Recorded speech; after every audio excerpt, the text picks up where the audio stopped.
इल्तुतमिश। दोस्तों इसका पूरा नाम है शमसुद्दीन इल्तुतमिश। ठीक है, दिल्ली सल्तनत में शमसी वंश का एक प्रमुख शासक था। ठीक है, तुर्की राज संस्थापक कुतुबुद्दीन ऐबक के बाद वो उन शासकों में से था जिससे दिल्ली सल्तनत की नींव मजबूत हुई। वह ऐबक का दामाद भी था। उसने 1211 ईस्वी से 1236 ईस्वी तक शासन किया। राजाभिषेक समय से ही अनेक तुर्क अमीर उसका विरोध कर रहे थे।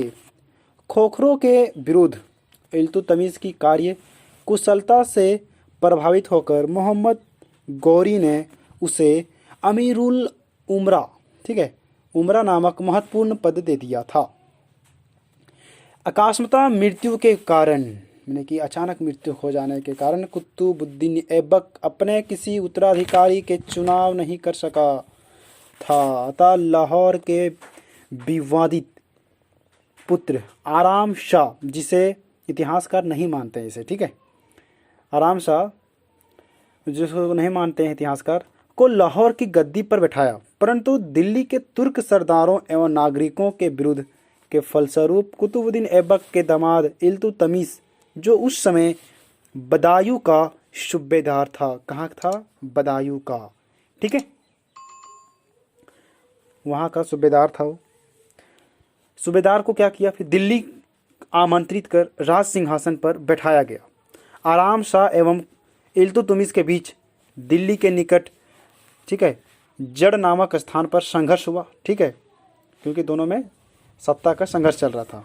ठीक है, संघर्ष हुआ जिसमें आराम शाह को बंदी बनाकर बाद में उसकी हत्या कर दी गई और इस तरह ऐबक वंश के बाद इलबारी वंश का शासन प्रारंभ हुआ। दोस्तों इल्तुतमिश का जो निधन है वह 30 अप्रैल 1236 ईस्वी दिल्ली में हुआ।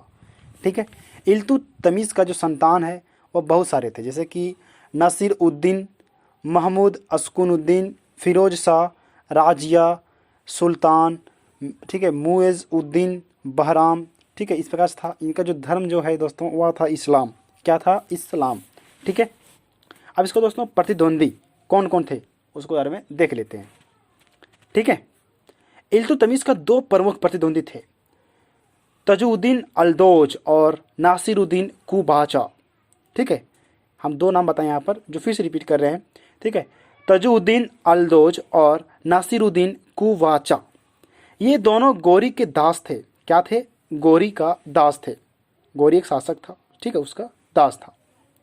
अल्दौज दिल्ली के राज्य को गजनी का अंग और अंग भर, ठीक है, अंग भर मानता था और उसे गजनी में मिलाने की भरपूर कोशिश करता था, नहीं करता रहते था वो। जबकि ऐबक तथा उसके बाद इल्तुतमिश अपने आप को स्वतंत्र मानते थे। अल्दौज के साथ तराइन के मैदान में युद्ध किया जिसमें अल्दौज पराजित हुआ। उसकी हार के बाद गजनी के किसी शासक ने दिल्ली की सत्ता पर अपना दावा पेश नहीं किया। ठीक है, कुबाचा ने पंजाब तथा उसके आसपास के क्षेत्रों पर अपनी स्थिति मजबूत कर ली थी। ठीक है, सन 1217 ईस्वी में उसने कुबाचा के विरुद्ध कुछ किया। कुबाचा बिना युद्ध किए भाग गया। इल्तुतमिश उसका पीछा करते हुए मंसूरा नामक जगह पर पहुंच गया। ठीक है, जहां पर उसने कुबाचा को पराजित किया और लाहौर पर उसका कब्जा हो गया। जी हाँ दोस्तों, पर सिंध, मुल्तान, उच्च तथा सिंध सागर दोआब पर कुबाचा का नियंत्रण बना रहा।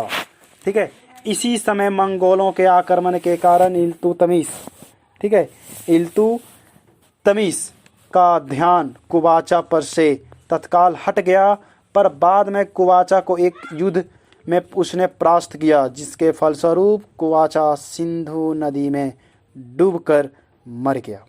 कुबाचा कहाँ डूब के मरा? सिंधु नदी में डूब के मरा। चंगेज खां के आक्रमण के बाद उसने पूर्व की ओर ध्यान दिया और बिहार तथा बंगाल को अपने अधीन एक बार फिर से कर लिया। ठीक है, वह एक कुशल शासक होने के अलावा कला तथा विद्या का प्रेमी भी था। ठीक है, अब हम बात करते हैं कि इसकी कठिनाइयों का सामना क्या क्या करना पड़ा। ठीक है, चलिए देख लेते हैं इसको।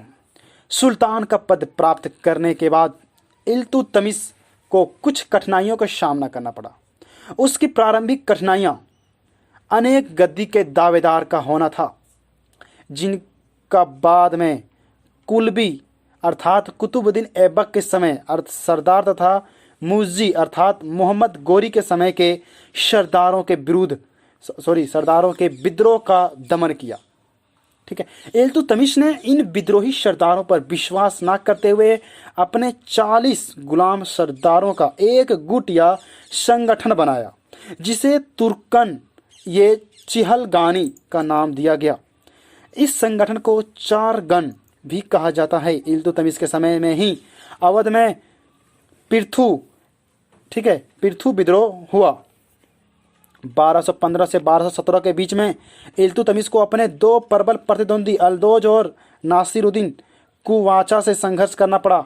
1215 ईस्वी में इल्तुतमिश ने अल्दोज को पराजित किया और 1217 ईस्वी में इल्तुतमिश ने कुवाचा से लाहौर छीन लिया तथा 1228 ईस्वी में उच्च पर अधिकार कर कुवाचा से बिना शर्त आत्मसमर्पण के लिए कहा। अंत में कुवाचा ने सिंधु नदी में कूदकर आत्महत्या कर ली। इस तरह इन दोनों प्रबल विद्रोहियों को अंत हुआ। ठीक है, अब हम बात करते हैं दोस्तों मंगोलों से बचाव। ठीक है, मंगोल भी इल्तुतमिश से उलझे थे, तो किस प्रकार से इसका बचाव हुआ, चलो बात करते हैं, फुल मैटर देख लेते हैं। मंगोल आक्रमणकारी चंगेज खां की बेटी से जलाउद्दीन मुगबर्नी का प्रेम संग था। किसका? जलाउद्दीन मुगबर्नी से। किसका? चंगेज खां की बेटी से। ठीक है, प्रेम संग मतलब कि प्यार वर्ग के चक्कर में पड़ा था, जिसके भाई से भयभीत होकर ख्वारिज़म शाह का पुत्र जलाउद्दीन मुगबर्नी, ठीक है, मुगबर्नी वहां से भागकर पंजाब की ओर आ गया। चंगेज खां उसका पीछा करता हुआ लगभग 1220 ईस्वी से 1221 ईस्वी के बीच में सिंध तक आ गया। उसने इल्तुतमिश को संदेश दिया कि वह मुगबर्नी का मदद ना करे। यह संदेश लेकर चंगेज खां का दूत इल्तुतमिश के दरबार में आया। इल्तुतमिश ने मंगोल जैसे शक्तिशाली आक्रमणकारी से बचने के लिए मुगबर्नी की कोई सहायता नहीं की। मंगोल आक्रमण का भय 1228 ईस्वी में मुगबर्नी के भारत से वापस जाने पर टल गया। कुतुबुद्दीन ऐबक की मृत्यु के बाद अली मर्दन ने बंगाल में अपने को स्वतंत्र घोषित कर लिया तथा अलाउद्दीन को उपाधि ग्रहण की। 2 वर्ष बाद उसकी मृत्यु हो गई। इसके बाद उसका पुत्र हिसामुद्दीन इवाज, कौन? हिसामुद्दीन इवाज उत्तराधिकारी बना। उसने गयासुद्दीन आजीम को उपाधि ग्रहण की तथा अपने नाम के सिक्के चलाए और खुतबा माने कि उपदेश पढ़वाया। ठीक है, अब हम बात करेंगे दोस्तों विजय अभियान, इसका कहाँ कहाँ विजय हुआ। ठीक है, 1225 ईस्वी में इल्तुतमिश ने बंगाल में स्वतंत्र शासक कुतुबुद्दीन ऐबक के विरुद्ध अभियान छेड़ा। इवाज ने बिना युद्ध किए ही उसकी अधीनता में शासन करना स्वीकार कर लिया, पर इल्तुतमिश के पुनः दिल्ली लौटते ही उसने फिर से विद्रोह कर दिया। इस बार इल्तुतमिश के पुत्र नासिरुद्दीन महमूद ने 1226 ईस्वी में लगभग उसे पराजित कर लखनौती पर क्या किया, वो भी वहाँ पर अधिकार कर लिया। ठीक है, 2 वर्ष के उपरांत नासिरुद्दीन महमूद की मृत्यु के बाद मलिक इख्तियारुद्दीन बल्का खलजी मारा गया और इस बार एक बार फिर बंगाल दिल्ली सल्तनत के अधीन हो गया। 1226 ईस्वी में इल्तुतमिश ने रणथंबोर पर तथा 1227 ईस्वी में परमारों की राजधानी मंदौर पर अधिकार कर लिया। दोस्तों, नागदा को लेकर इल्तुतमिश व मेवाड़ के जेत्र सिंह के बीच 1227 ईस्वी में, ठीक है, 1227 ईस्वी में मुताला का युद्ध लड़ा। ठीक है, मुताला जगह नाम है। ठीक है, युद्ध लड़ा गया। हालांकि इस युद्ध में जेत्र सिंह को विजय श्री प्राप्त हुई। 1231 ईस्वी में इल्तुतमिश ने ग्वालियर के किले पर घेरा डालकर वहां के शासक मंगलदेव को पराजित किया। 1233 ईस्वी में चंदेलों के विरुद्ध एवं 1234 से 1235 ईस्वी में उज्जैन एवं भिलासा के विरुद्ध उसका अभियान सफल रहा। अब हम बात करेंगे वेद सुल्तान की उपाधि। इल्तुतमिश के नागदा के गुही लोतों और गुजरात चालुक्यों पर किए गए आक्रमण विफल हुए। इल्तुतमिश का अंतिम अभियान बमियान के विरुद्ध हुआ। फरवरी 1229 में बगदाद के खलीफा से इल्तुतमिश को सम्मान में खिलवत एवं प्रमाण पत्र प्राप्त हुआ। खलीफा ने इल्तुतमिश की पुष्टि उन सारे क्षेत्रों में कर दी जो उसने जीते थे। साथ ही खलीफा ने उसे सुल्तान ए आजम, महान शासक, सुल्तान ए आजम का अर्थ क्या होता है? महान शासक की उपाधि भी प्रदान की। प्रमाण पत्र होने के बाद इल्तुतमिश वेद सुल्तान एवं दिल्ली सल्तनत एक वेद स्वतंत्र राज्य बन गई।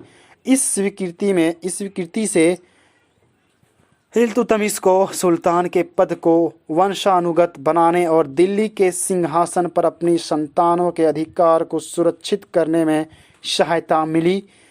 खिलवत मिलने के बाद इल्तुतमिश ने नासिर अमीर उल मोमिन की उपाधि ग्रहण की। ठीक है, अब हम दोस्तों बात कर लेते हैं सिक्कों का प्रयोग। ठीक है, सिक्कों का प्रयोग। इल्तुतमिश पहला तुर्क सुल्तान था जिसने शुद्ध अरबी सिक्के चलाए। उसने सल्तनत कालीन 2 महत्वपूर्ण सिक्के, चांदी का टका लगभग 175 ग्रेन तथा तांबे का जित्तल चलवाया। ठीक है, तो याद था दोस्तों इसके ऊपर वीडियो। कैसा लगे वीडियो जरूर बताएं कमेंट बॉक्स में। Thanks for watching my video.